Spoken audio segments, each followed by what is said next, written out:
आप सबको जय मसीह की।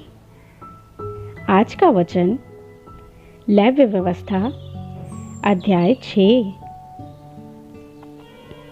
फिर यहोवा ने मूसा से कहा, यदि कोई यहोवा का विश्वासघात करके पापी ठहरे, जैसा कि धरोहर या लेन देन या लूट के विषय में अपने भाई से छल करे या उस पर अंधेर करे या पड़ी हुई वस्तु को पाकर उसके विषय झूठ बोले या झूठी शपथ भी खाए, ऐसा कोई भी बात क्यों न हो जिसे करके मनुष्य पापी ठहरते हैं, तो जब वह ऐसा काम करके दोषी हो जाए, तब जो भी वस्तु उसने लूट या अंधेर करके या धरोहर या पड़ी पाई हो, चाहे कोई भी वस्तु क्यों न हो जिसके विषय में उसने झूठी शपथ खाई हो, तो वह उसको पूरा पूरा लौटा दे और 5वां भाग भी बढ़ाकर भर दे।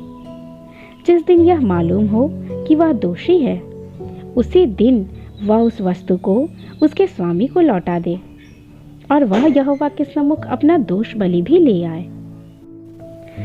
अर्थात एक निर्दोष मेढ़ा दोष बलि के लिए याजक के पास ले आए। वह उतने ही दाम का हो जितना याजक ठहराए। इस प्रकार याजक उसके लिए यहोवा के सामने प्रायश्चित करे, और जिस काम को करके वह दोषी हो गया है उसकी क्षमा उसे मिलेगी।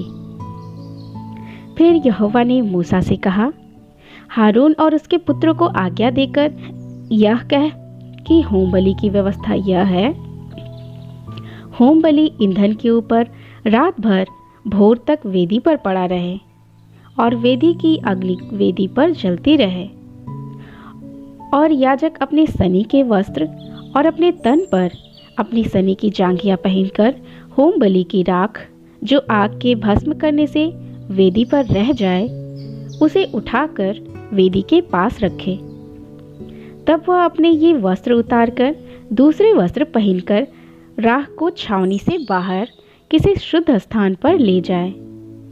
वेदी पर अग्नि जलती रहे और कभी बुझने न पाए, और याजक प्रतिदिन भोर को उस पर लकड़ियां जलाकर होम बलि के टुकड़ों को उसके ऊपर सजाकर धर दे और उसके ऊपर मेल बलियों की चर्बी को जलाया करे। वेदी पर आग लगातार जलती रहे, वह कभी बुझने न पाए। अन्न बलि की व्यवस्था इस प्रकार है, हारून के पुत्र उसके वेदी के आगे यहोवा के समीप ले आए, और वह अन्न बलि के तेल मिले हुए मैदे में से मुट्ठी भर और उस पर का सब लोबान उठाकर अन्न बलि के स्मरणार्थ इस भाग को यहोवा के सम्मुख सुखदायक सुगंध के लिए वेदी पर जलाए, और उसमें से जो शेष रह जाए उसे हारून और उसके पुत्र खाएं। वह बिना खमीर पवित्र स्थान में खाया जाए, अर्थात वे मिलाप वाले तंबू के आंगन में उसे खाए। वह खमीर के साथ पकाया न जाए, क्योंकि मैंने अपने हव्य में से उसको उनका निज भाग होने के लिए उन्हें दिया है। इसलिए जैसा पाप बलि और दोष बलि परम पवित्र है, वैसा ही वह भी है। हारून के वंश के सब पुरुष उसमें से खा सकते हैं। तुम्हारी पीढ़ी पीढ़ी में यहोवा के हवनों में से यह उनका भाग सदैव बना रहेगा। जो कोई उन हवनों को छुए वह पवित्र ठहरेगा।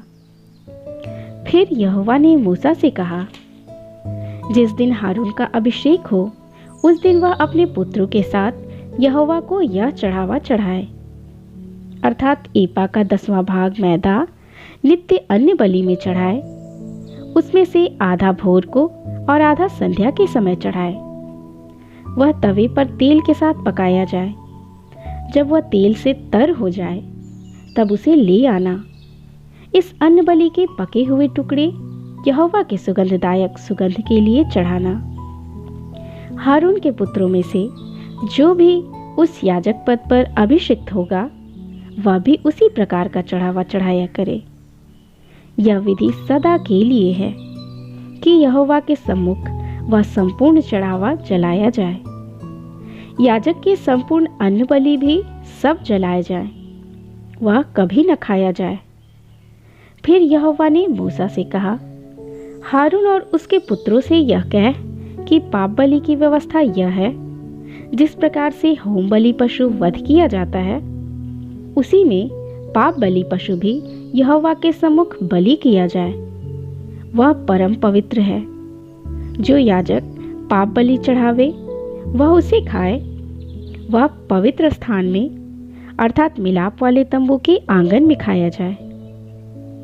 जो कुछ उसके मांस से छू जाए वह पवित्र ठहरेगा, और यदि उसके लहू के छींटे किसी वस्त्र पर पड़ जाए तो उसे किसी पवित्र स्थान में धो देना, और वह मिट्टी का पात्र जिसमें वह पकाया गया हो तोड़ दिया जाए। यदि वह पीतल के पात्र में उबाला गया हो तो वह मांजा जाए और जल से धो लिया जाए। याजकों में से सब पुरुष उसे खा सकते हैं। वह परम पवित्र वस्तु है।